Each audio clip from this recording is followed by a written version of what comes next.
Fernando Rayón, periodista experto, entre otras cosas, en Casa Real. Bienvenido, buenas noches. Muy buenas noches. ¿Cómo explicas tú esa exclusión inaceptable que dice el gobierno que el régimen populista de México ha hecho con el rey Felipe VI, al que veta por aquella carta que en su día López Obrador escribió exigiendo disculpas a España por la conquista? Bueno, me parece normal, no voy a repetir lo que ha hecho el gobierno de que es inaceptable, pero fíjate, me hubiera molestado mucho más que el rey hubiera ido a México y se le hubiera hecho un feo. Creo que eso sí que hubiera sido inaceptable. Esto, bueno, pues esto es una consecuencia de lo que hemos vivido durante toda la etapa de López Obrador. López Obrador es un señor que no sabe nada de historia, que no estudió nada y que se permitió decir unas cosas sobre España porque seguramente él pensó que le daban votos, le hacían parecer de izquierdas, daban un perfil más populista todavía de lo que era. Pero bueno, son cosas que no aguantan ni medio minuto de crítica. Yo creo que por eso, y amparándose pues en esta historia, pues la nueva presidenta, Claudia Sheinbaum, pues ha dicho, pues mira, yo voy a ir por ahí, que a mí esto de meterme con alguien me hace parecer de izquierdas, ¿no? Bueno, como no se le reconocía políticamente ninguna declaración, ningún posicionamiento, pues así le hace parecer algo, pero lo que le hace parecer es lo mismo que era López Obrador. O sea, nada. Mencionabas la historia, decías López Obrador es un ignorante en términos de historia. Yo decía hace un momento que la verdad es que en su momento la Casa Real tuvo la delicadeza de no haberle enviado a López Obrador un libro de historia. Uno muy recomendable a los efectos que nos ocupa, por ejemplo, que le podrían haber enviado es Imperofobia y Leyenda Negra, de Elvira Roca Barea, que tiene la amabilidad de acompañarnos. Elvira, bienvenida, buenas noches. Bien hallado, buenas noches. ¿Hay algún motivo histórico que justifique esa exigencia en su momento de López Obrador, de que España pidiera disculpas por la conquista? Bueno, hay un motivo histórico realmente importante y es que nadie ha gobernado en México sin el beneplácito de Estados Unidos abiertamente, al menos desde que se firmó el Tratado Guadalupe-Hidalgo a mediados del siglo XIX y México perdió la mitad del territorio.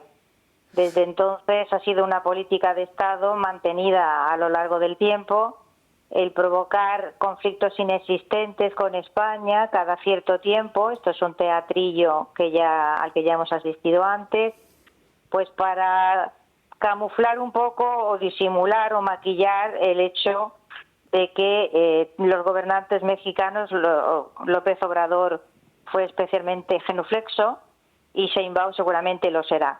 Se caracterizan porque inician siempre sus gobiernos organizando estas tormentillas que les hacen parecer muy nacionalistas mexicanos y digamos y como muy supuestamente de izquierdas, pero la pura verdad es que lo que están haciendo es camuflando una sumisión y no solamente perjudicial en el sentido de que es engañosa, sino de que va contra los intereses de México, que se separa así de quienes debían ser sus aliados naturales no voy a decir que acercarse amistosamente, porque el acercamiento no está ni amistoso, mucho menos, pero camuflar o disimular esa actitud de sumisión hacia el gran vecino del norte.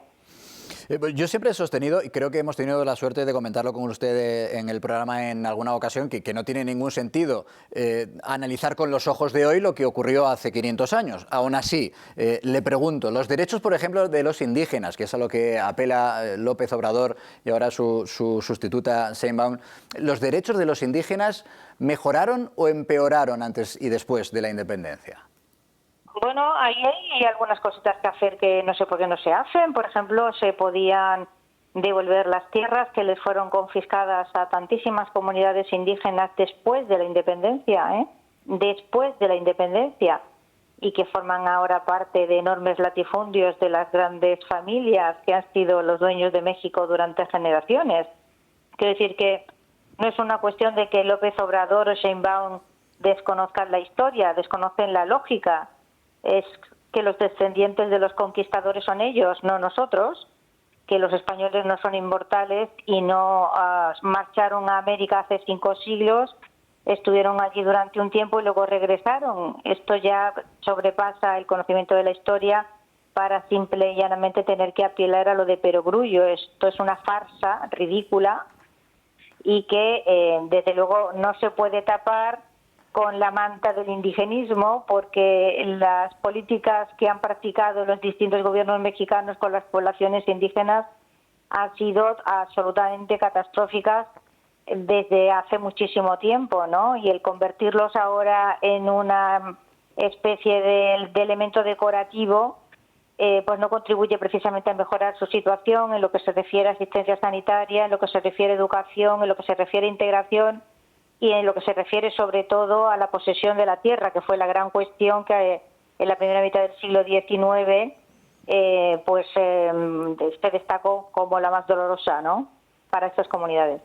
Pues Elvira Roca Barea, autora, entre otros muchos libros, de ese imprescindible Imperofobia y Leyenda Negra. Gracias de verdad por atendernos, ¿eh? Un fuerte abrazo. Gracias a vosotros. Gracias. Adiós. Bueno, yo creo que en este capítulo no hay mucho más que añadir, pero sí quiero preguntarte qué conoces de las memorias que parece que de aquí a unos meses se van a publicar del rey emérito, del rey Juan Carlos I. Si te parece, antes de que, porque tú seguro que manejas muy buena información, vamos a repasar qué se conoce, Lucía Crespo, hasta ahora de esas memorias que el rey emérito podría presentar, se dice que en unos meses, ¿no? Sí, vamos a ver la luz en principio en el próximo año, a principios de 2025. Lo que sabemos es que esas memorias, José Luis, ya están firmadas por el rey emérito, que contienen más de 500 palabras, eso es lo que ocupan, más de 500 páginas, y que se titula Reconciliación. Se van a publicar a principios de año, como decimos, se va a publicar en Francia por una editorial francesa, por tanto, pues se publicarán en francés. Repasa la infancia, también la adolescencia de don Juan Carlos I.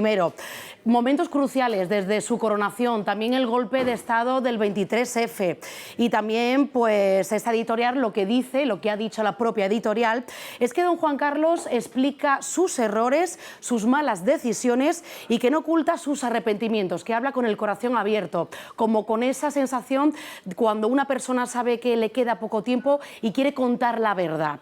Lo que sabemos también es que, y esto lo ha confesado el propio rey emérito, es que su padre, Juan de Borbón, pues siempre le aconsejó que no escribiese memorias, que no escribiese una biografía, pero de momento van a ver la luz, como decimos, en los próximos meses en Francia. Tampoco sabemos, José Luis, si alguna editorial se ha hecho ya con los derechos para que se publiquen aquí en España. La Casa Real no se ha pronunciado de momento tampoco sobre el asunto. ¿Te parece, Fernando, un acierto, un riesgo, un error este paso del rey emérito? ¿Qué te parece? Lo último, me parece un error. ¿Un error? ¿Por qué? Pues mira, me parece un error. Estábamos hablando de historia, hablando con Elvira Roca sobre una historia que no se puede cambiar. Decía ella que si alguien protegió a los indígenas fueron los españoles, poniendo universidades, y no esos dirigentes que ha tenido el populismo mexicano a lo largo de los últimos siglos. Bueno, estamos hablando de historia. La historia nunca la hacen los libros de memorias, nunca, porque lógicamente esos libros lo que contienen es una justificación de aquellos que cuentan las cosas. De la misma forma, tampoco la historia se hace con libros de memorias, no de biografías de personajes, sino con libros de memorias de una determinada época.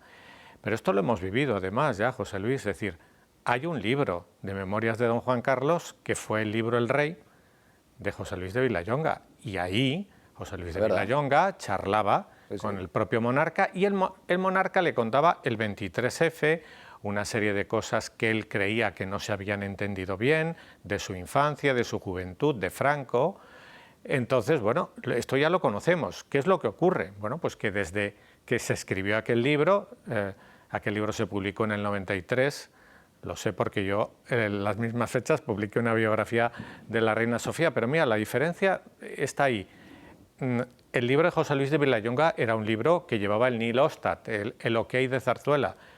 En el caso de la biografía que yo escribí, no. Es decir, yo escribí una biografía contando lo que yo sabía. Entonces, yo no escribo nada para quedar bien con nadie. El rey dice, bueno, es que quiero explicarme, quiero decir por qué he hecho lo que he hecho. Eso no lo tiene que decir él, eso lo tienen que juzgar unos historiadores y posiblemente, yo creo, no lo van a hacer de aquí a que él se muera los primeros años, no, porque estaban escritos, claro, había escritos un montón de libros del rey Juan Carlos, te lo digo porque yo tenía algunas biografías, incluso estoy pensando en la de Paul Preston, estoy pensando en Xavier Toussaint, es decir, biografías buenas, pero ¿qué pasa? Que han quedado totalmente obsoletas por todo lo que hemos conocido después. Claro. Entonces, que ahora el rey quiera contarnos por qué ha hecho lo que ha hecho, es algo que no debe contar el rey, porque es una justificación, como has dicho, sino que lo deben contar los historiadores, incluso cuando pase un poco de tiempo. Es más, por tanto, no te parece ni un riesgo, por supuesto no te parece un acierto, te parece un error. Y por utilizar tu misma expresión, Fernando, ¿se ha entendido bien en la zarzuela de hoy esa intención del rey emérito?